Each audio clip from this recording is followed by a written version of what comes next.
Ayodhya radio 90.8 FM से मैं हूं आरजे श्रेया आपके साथ और मैं इस टाइम हूं जिला मलेरिया अधिकारी श्रीमती मंजुला आनंद जी के साथ। तो मैम सबसे पहले तो आपका स्वागत है हमारे चैनल पे।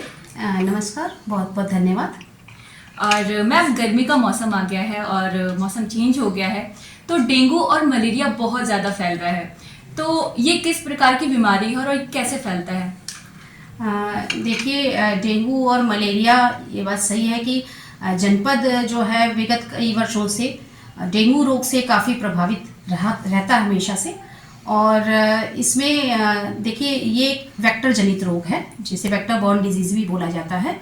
और कुल वेक्टर बॉर्न डिजीज़ वो 6 प्रकार की होती हैं। अगर साधारण शब्दों में मैं बात करूं तो जो भी रोग किसी वाहक के माध्यम से फैलते हैं, यानी कोई उनको फैलाने में किसी वाहक का हाथ होता है, वो सभी रोग वेक्टर जनित रोग कहे जाते हैं।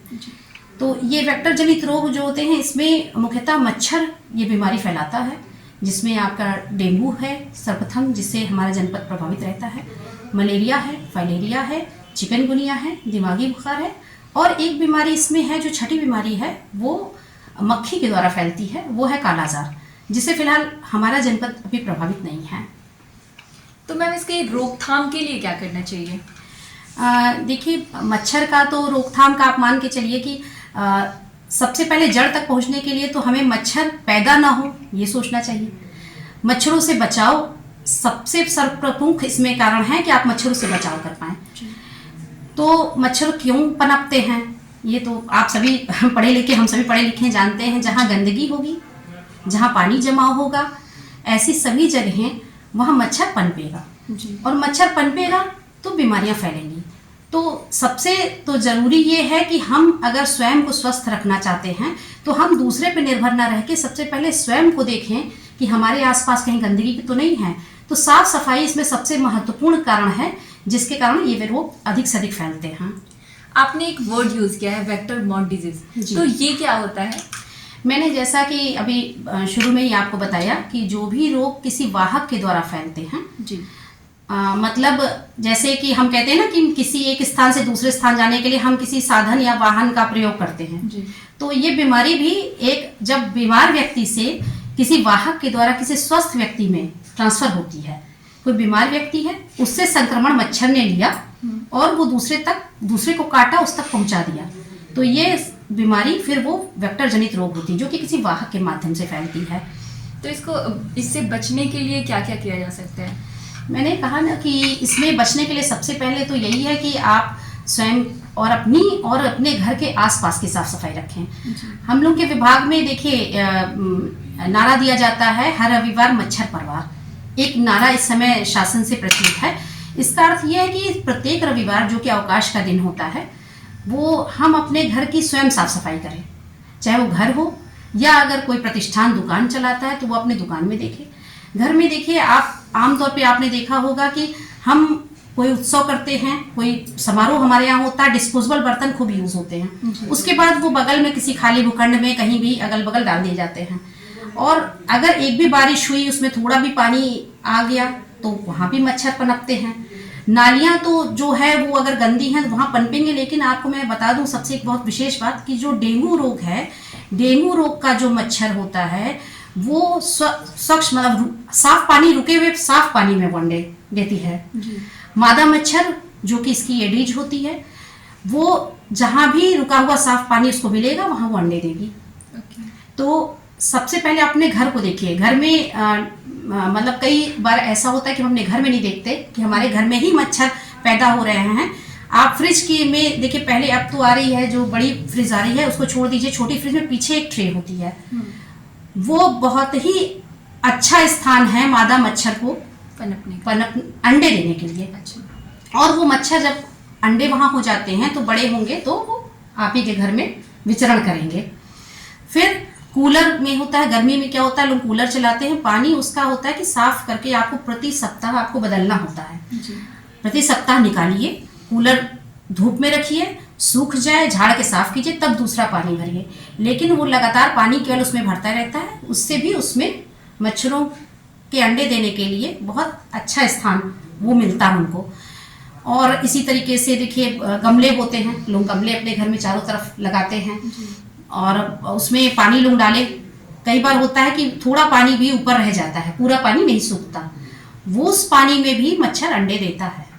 मादा मच्छर जो होती है इसकी एडिस, वो उसमें भी अंडे देती है। आपके दुकानों में तमाम आप देखते होंगे टायर बहुत रहते हैं, अगर आप जाइए रोड पे तो टायरों में अगर बरसात का पानी इकट्ठा हो गया उसमें अंडे हो जाते हैं। तो ये कहने का आशय केवल मेरा ये है कि हम हर चीज़ के लिए क्या होता है कि सरकारी तंत्र की ओर देखते हैं, लेकिन डेंगू के लिए सबसे बड़ी चीज़ है कि हम स्वयं अपने को, अपने घर को देखें कि यहीं से मच्छर सबसे अधिक उसका फैल रहा है। तो उसके लिए मैं इसके माध्यम से FM माध्यम से भी ये अपील करना चाहूँगी कि ये नारा जो है हर रविवार मच्छर परवार, इसको सभी लोग अपनाएं। छुट्टी के दिन, अवकाश के दिन लोग अपने घर की साफ सफाई, कहीं पानी का जमाव अगर ऐसा है तो उसको स्वयं देखें कि कहीं ये पानी इकट्ठा तो नहीं हो रहा है कि मच्छरों के लिए वो एक अच्छा स्थल बन रहा है कि जहाँ उसमें अंडे दिए जा सके। तो मैम इसके शुरुआती लक्षण क्या क्या होते हैं? देखिए शुरुआती लक्षण मतलब आपका आशय किस बीमारी के लिए, क्योंकि देखिए कॉमन जो भी वेक्टर बॉर्न डिजीज है उसमें कॉमन लक्षण तो सबसे पहला है कि बुखार जी। वो बुखार सबको आता है, चाहे वो डेंगू हो, चाहे मलेरिया हो, चाहे वो चिकनगुनिया हो, चाहे वो दिमागी बुखार हो, इसमें बुखार आएगा ही आएगा।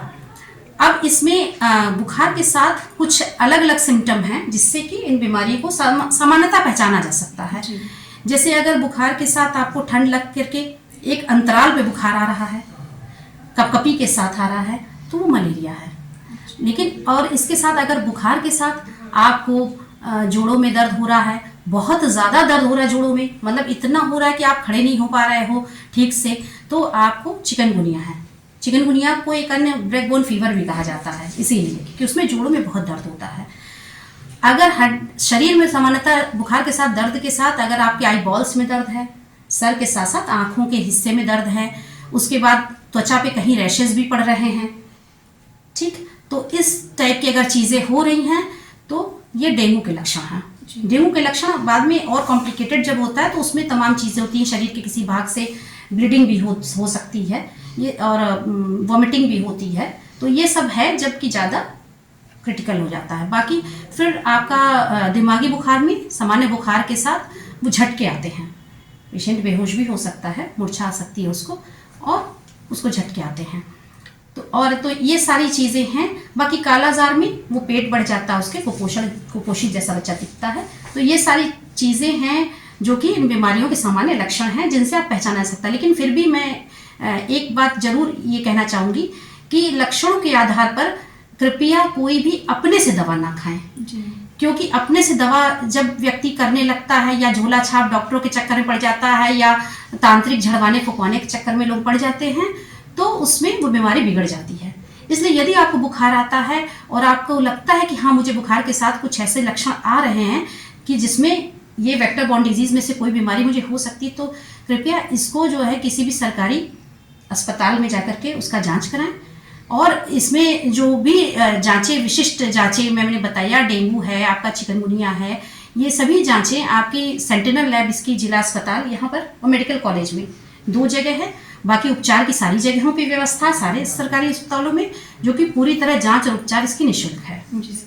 और आम भाषा में अगर कहा जाए तो सबसे बड़ा मिथक ये है कि लोगों को लगता है कि नजर लग गया है, जी, तो उनके बारे में क्या कहना चाहेंगे? हाँ, नहीं, मैंने इसीलिए कहा कि नज़र की बात तो ठीक है कि नज़र हर खास तौर पे माओ को ये होता है कि उनके बच्चे को नज़र लग गई है, लेकिन ठीक है, ये भी चीज़ सही है, लेकिन कहा जाता है ना कि दवा और दुआ दोनों काम आती है।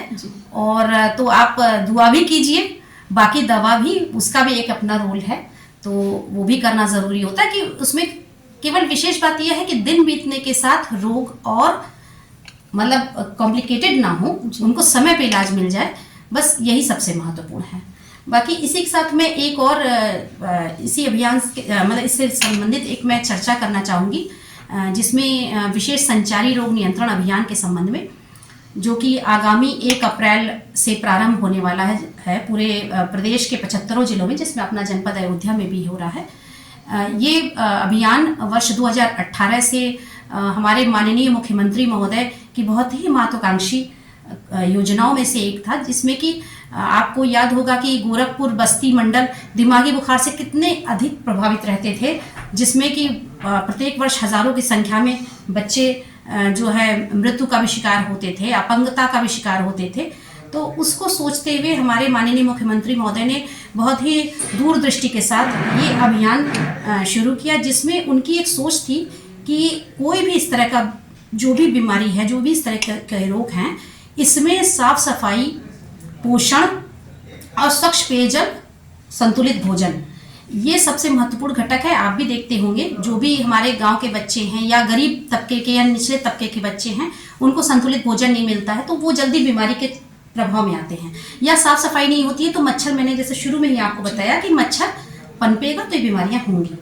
तो उनकी सोच ये थी कि हम किसी बीमारी के लिए केवल स्वास्थ्य विभाग की तरफ ना देखें, हम उस बीमारी की जड़ तक पहुंचे कि ये बीमारी होती क्यों है, हम बीमारी को होने से ही रोक दें, ये बीमारी होने ही ना पाए।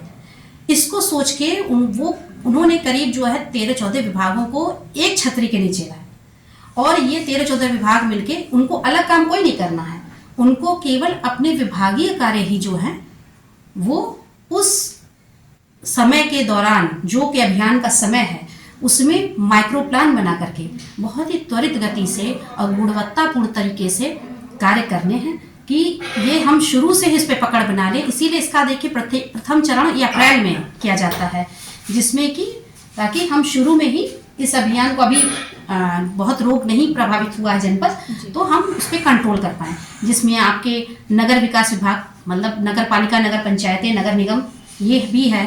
पंचायती राज विभाग जो ग्रामीण क्षेत्रों में काम करती है, वो भी विभाग जुड़ा हुआ है। फिर आपके कृषि विभाग है, आपका पशुपालन विभाग है, आपका स्वास्थ्य विभाग नोडल विभाग इसका है ही, जो कि जिसको सब एग्जीक्यूट करना है और सारी चीज़ें मीटिंग ऑर्गेनाइज करनी है।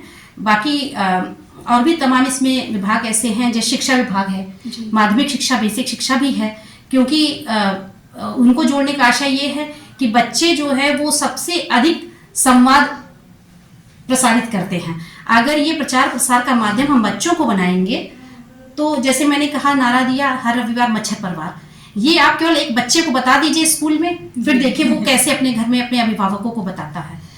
तो ये हम लोग बच्चों के माध्यम से हम लोग प्रचार प्रसार करने जाते भी, विद्यालयों में भी जाते हैं, तो वहाँ हम केवल बच्चों से यही हम लोग कहते हैं कि आप अपने पेरेंट्स को ये बात बताइएगा और उनके साथ मिलकर रविवार को अपने घर की साफ सफाई कराइएगा। तो ये इसमें बच्चे काफ़ी इंटरेस्ट लेते हैं।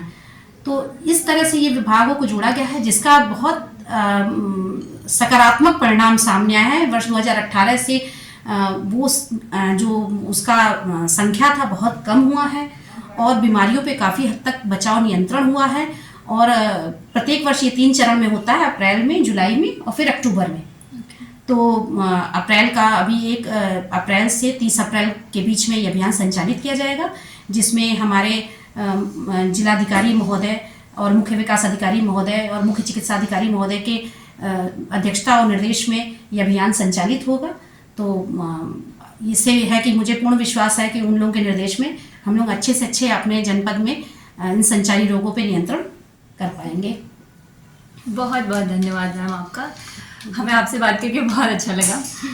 और आप भी इस बदलते मौसम में अपना ख्याल रखिए, अपने से कोई दवा ना लीजिए, डॉक्टर की सलाह लेकर ही दवा खाएं और खुश रहिए, स्वस्थ रहिए। सुनते रहिए अयोध्या रेडियो 90.8 FM, आपके शहर की अपनी आवाज़, आरजे श्रेया के साथ।